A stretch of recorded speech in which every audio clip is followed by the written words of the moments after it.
Today is December 19th, and this is William Michael of the Classical Liberal Arts Academy. There's a widely quoted line from John Adams, who was the second president of the United States. You've probably heard this saying in some form or another, but John Adams said, "I must study politics and war so that my sons may have liberty to study mathematics and philosophy. My sons ought to study mathematics and philosophy, geography, natural history, naval architecture, navigation, commerce, and agriculture, in order to give their children a right to study painting, poetry, music, architecture, statuary, tapestry, and porcelain." Remember, John Adams was one of the founders of the United States of America, and if you've never studied his life, I recommend you do so. It's a good example of what it means to be a founder. John Adams was a founder, and he accepted that role, and he fulfilled that role. And he explains to us in this famous quote how we're to think of that role, and he shows us that there are a number of different roles that people need to play dependent upon their circumstances in life. It was his duty as the founder to study politics and war in order to provide his children with liberty, which would set the foundation for their lives. But then he explained that it was their responsibility, his son's responsibility. He says, "My sons ought to study mathematics, philosophy, geography, natural history, naval architecture, navigation, commerce, and agriculture." In other words, his children need to study those subjects that are more practical, that develop economy, that develop material resources and prosperity and safety, I should say, in order to give their children, that would be Adams's grandchildren, the right, notice the words, the right to study painting, poetry, music, architecture, statuary, tapestry, and porcelain. In other words, the finer arts. And we see in this quote what I would refer to as the development of human culture. The development of human culture. There are basic fundamentals that have to be established. We can call them the infrastructure of culture. And when individual men, or even individual men and women as couples, sometimes as a married couple,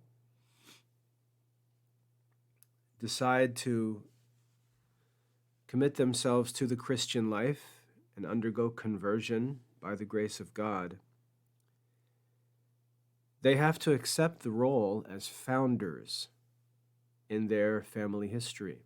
I had to accept this role along with my wife. We're both first-generation Catholics. When we chose to enter the Catholic Church, we chose to become founders of Catholic faith, of Catholic morals, of Catholic culture, of Catholic learning, and so on in our families.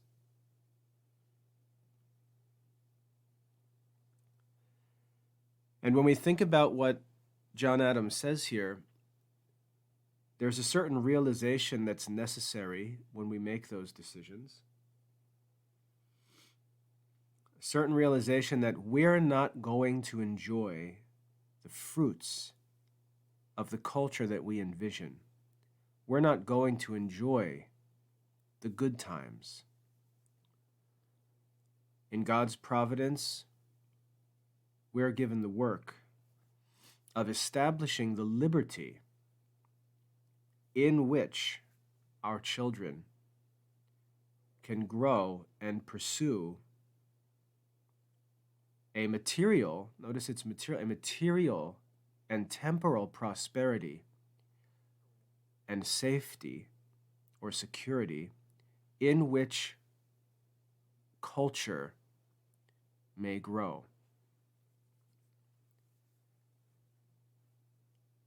That culture is like flowers in a garden. It doesn't matter how much one desires flowers, or to grow flowers, I should say. It doesn't matter that one desires flowers. There's a process that has to be followed. And if that process is not followed, there can be no flowers. Someone's got to purchase the land. And the purchasing of land is difficult and costly and may take a person's whole life's work and effort. Once the land is acquired, the soil then needs to be developed. Land needs to be cleared. Soil needs to be cultivated and enriched. And then if those two levels of work are done, if the land is purchased and then if the land is cleared and prepared for planting, then perhaps the flowers can be planted and grown and enjoyed. And in life, now I should say, in growing flowers, it may be possible for a person to complete all of those tasks in one lifetime. That person may purchase the land, clear the land, develop the soil, plant the flowers, and enjoy those flowers. That may be possible, but with human culture, with Catholic culture, there's so much more that's needed. There's so much more that needs to be done to right the wrong of sinful living, that it very rarely, if ever, is accomplished in a single generation. And therefore, Catholics need to take upon themselves the mindset that John Adams had, where he saw the cultivation of culture, if it was to be cultivated at all, was going to be something that took several generations. And when we realize that, the second level and the third level of that development are really none of our business, because if the first level is not established, then there's nothing to talk about. And so that first generation, the founder, should simply exhaust himself thinking of nothing other than accomplishing that first level of the development of Catholic culture. And this is what my wife and I trust a number of you listening, have had to do in your lives. You may be the first Catholics in your family. You may be the only Catholics in your family.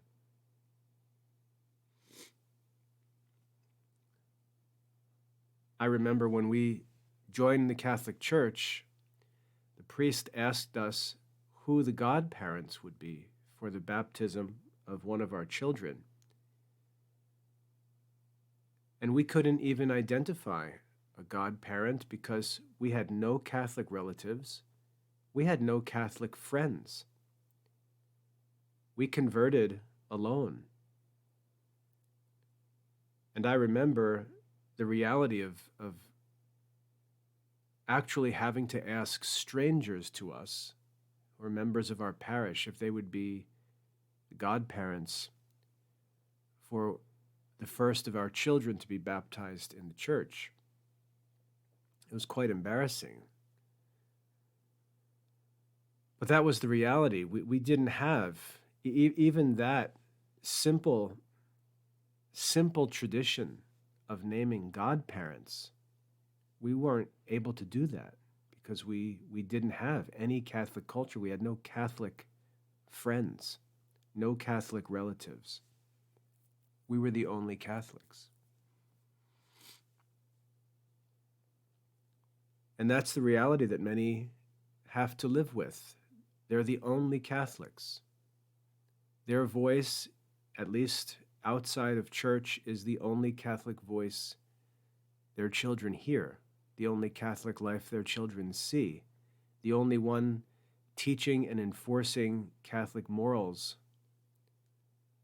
in their children's lives. And if you think about those circumstances, the expectations should be humble, because the children face just as difficult a situation as the parents do. The difficulty of the parent situation is that they're forced to establish a Catholic life with no support from anyone around them. And the challenge that the children face is that they're asked to follow their parents in a life that they see no one living around them.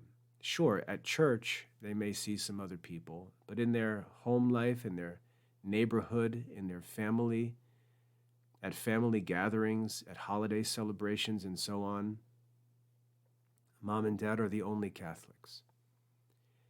And we have to respect what a difficult challenge those children face. The first generation of children raised in the Catholic faith. It's a very difficult experience for them. And if we consider decisions parents make like homeschooling and things like that, it gets even more difficult. And if the children are sent to a Catholic school where there are children who are members of Catholic families with many generations of Catholics, with uncles and aunts and cousins who are Catholics, with friends who are Catholics, and so on, we can see that even that is an uncomfortable situation. There's just no easy way for that first generation of Catholic children to live. And so we have to be patient and expect it to be difficult and have humble expectations. And when I converted, I'll be honest, when I converted, and I think my wife would say the same, we did not have those expectations. We thought that as we had come through our own lives and studies and experiences to embrace the Catholic faith, we imagined that our children would just climb on our shoulders and sort of pick up where we left off.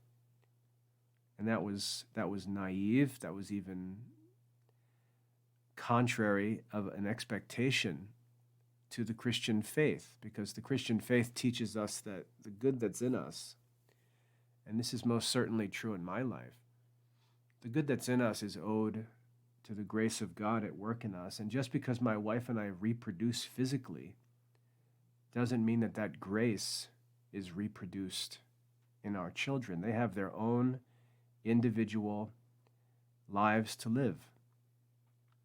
And God will interact with them in his own way, according to his own wisdom, in collaboration with their own free individual choices. And so this idea that we're going to become Catholics and just reproduce Catholics like us was naive and led us into many bad decisions and lots of vexation, which is always our fault because it's based on unreasonable expectations. And we certainly had unreasonable expectations.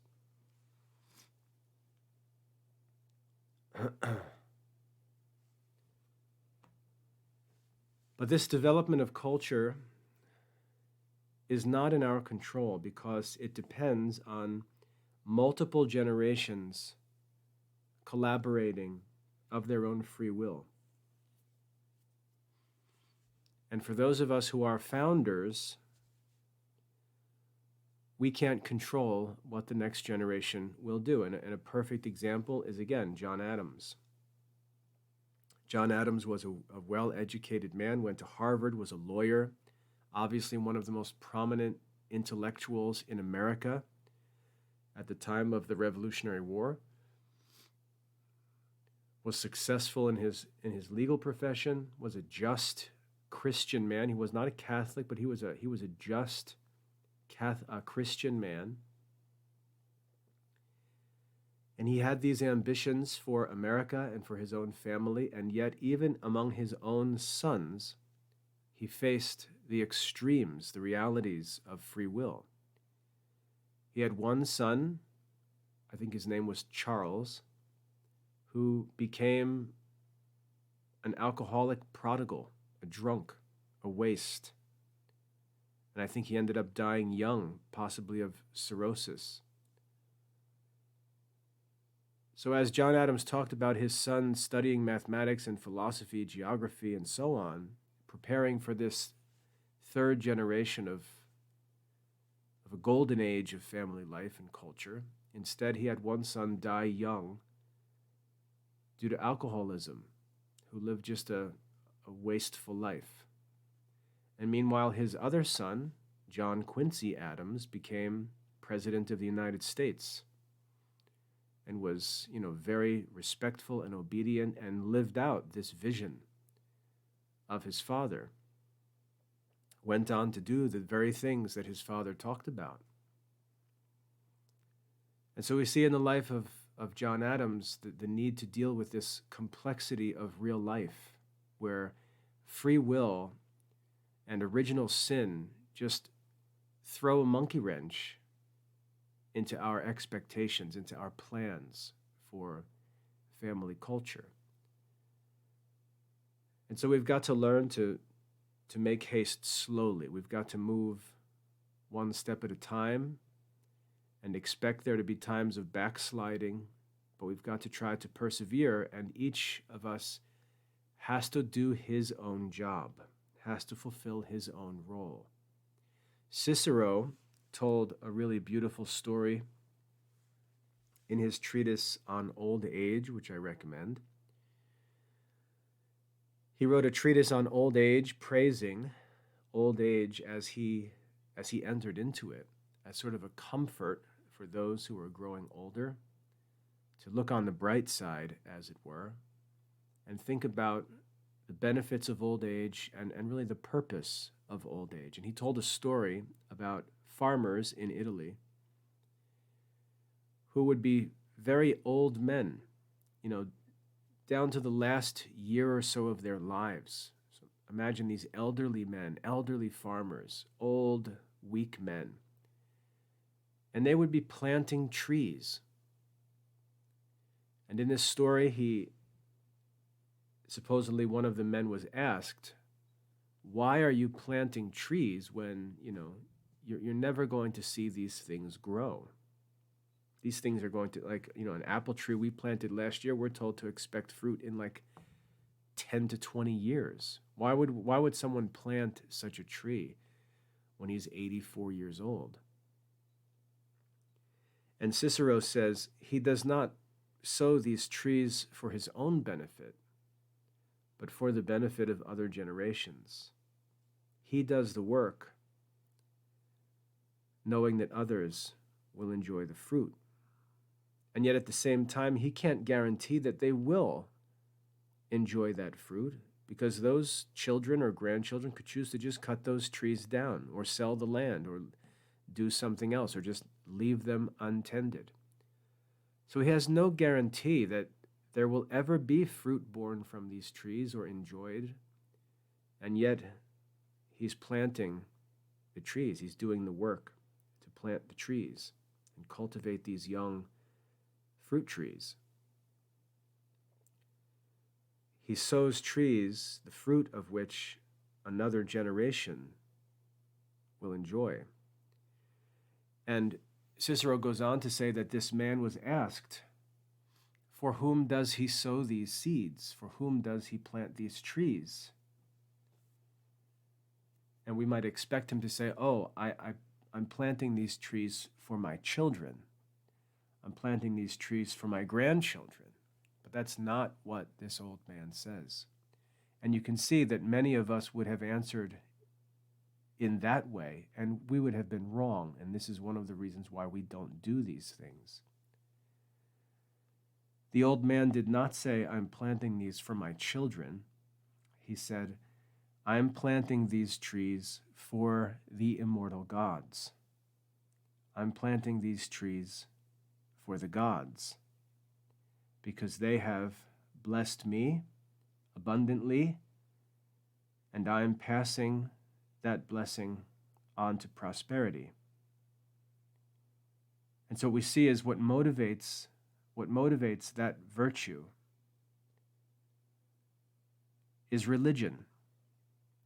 The motivation is not the actualization of those fruits. The motivation is not the actual enjoyment of them by our children. Those results are not in our control, and setting our expectations on them would be foolish. The motivation is simply to do our job.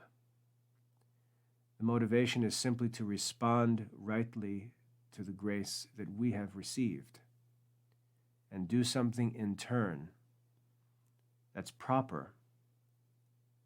That's what it means to live well. And it's important for us to realize that, because many of us set our expectation on the realization of the ends that are not in our control, and this is foolishness, rather than on the realization of the ends that are in our control, which is wisdom.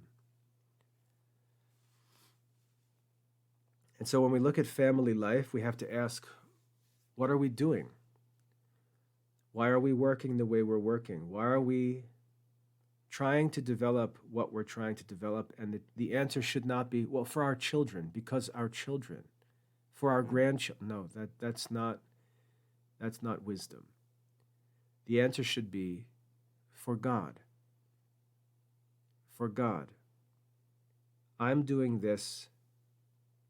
I'm making these decisions. I'm making these sacrifices. I'm living out the life of a founder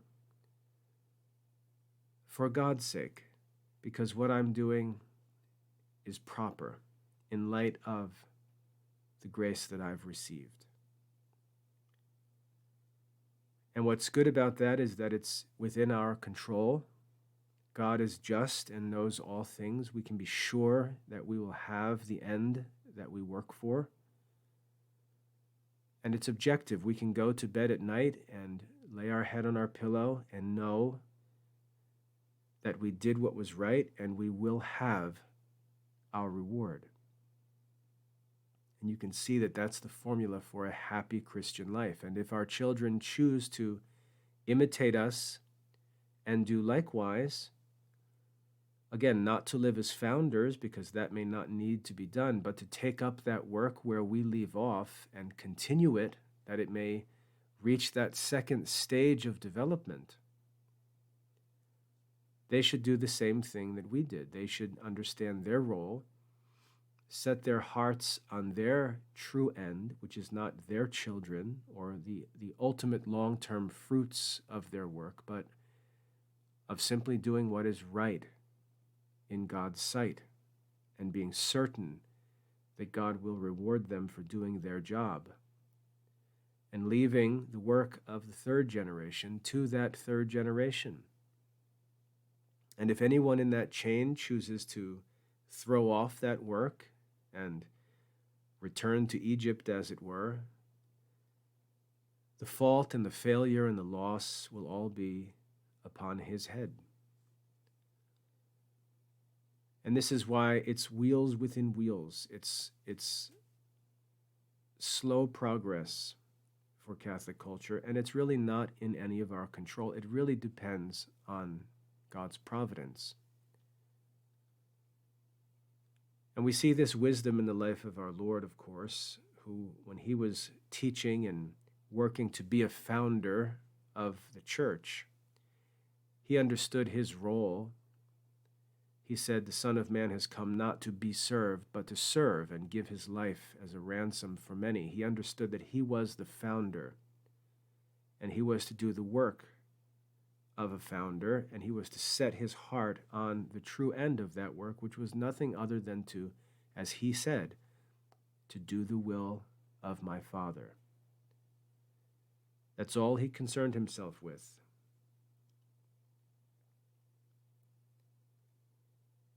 He fulfilled the role of a founder and left it to the second generation to take up that work, to take up their cross, which would be a different cross, a different kind of cross, but to take up their cross and imitate him and live that same quality of life, but in a different set of circumstances where things could develop. And so the things that Peter and James and John and the other apostles and St. Paul were working on were different from the things that Jesus was working on, because the work of Christ had already founded the church.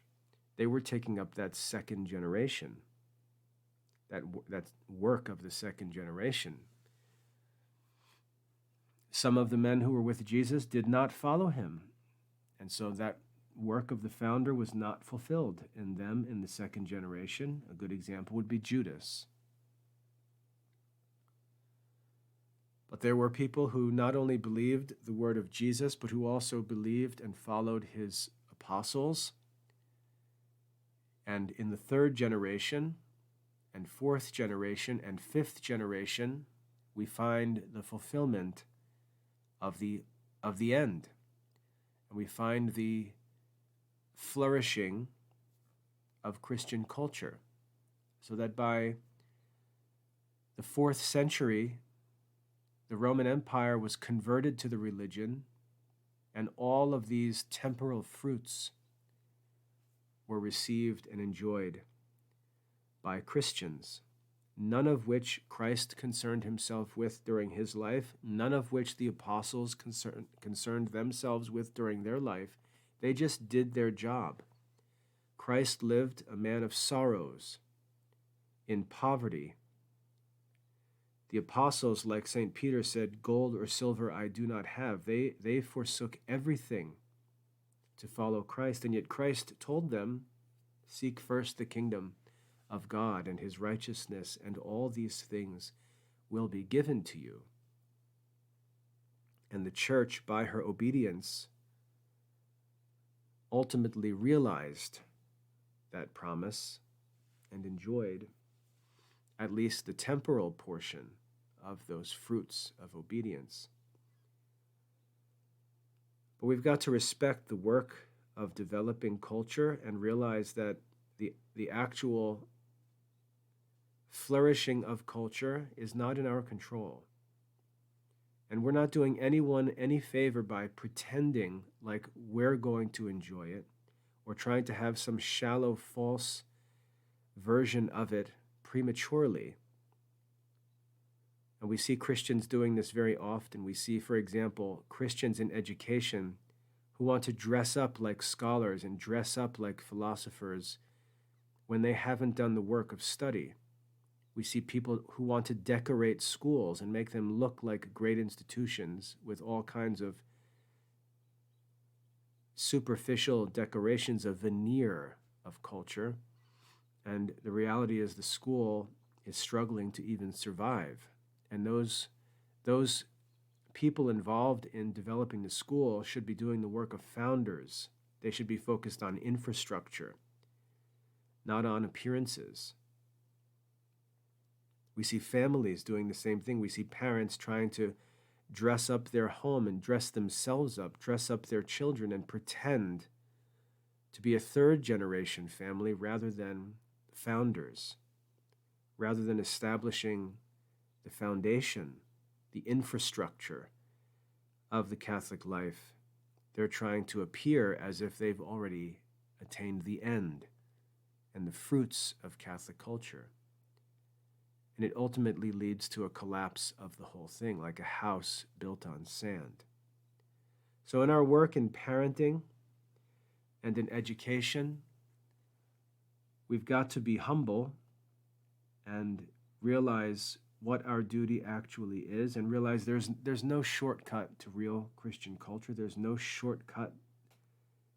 There's no shortcut to these things.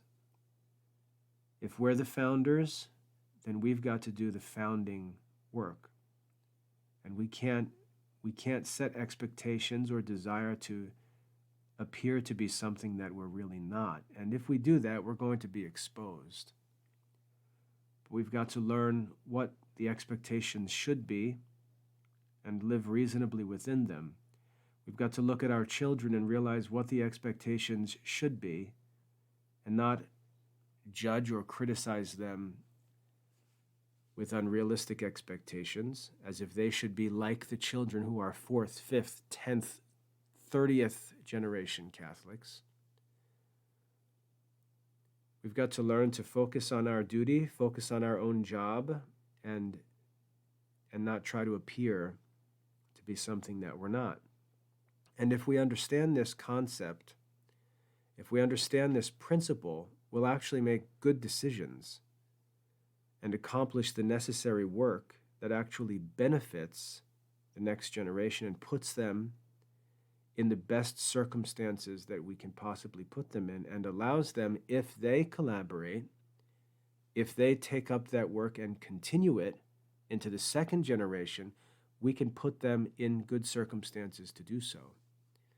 And if we don't do that, then we're asking our children to be founders all over again, which is what we see many families, many schools, many churches doing.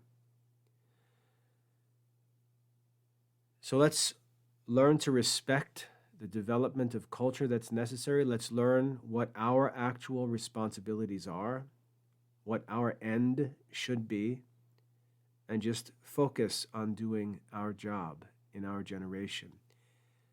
The substance of what I've just talked about is contained in an article I posted on my personal blog at wcm.classicalliberarts.com, wcm.classicalliberarts.com. So if you want to read it or get a printed copy of the quotes, you can do so there. But I'll leave you with the quote from John Adams one more time so you can chew on it as I wrap this up.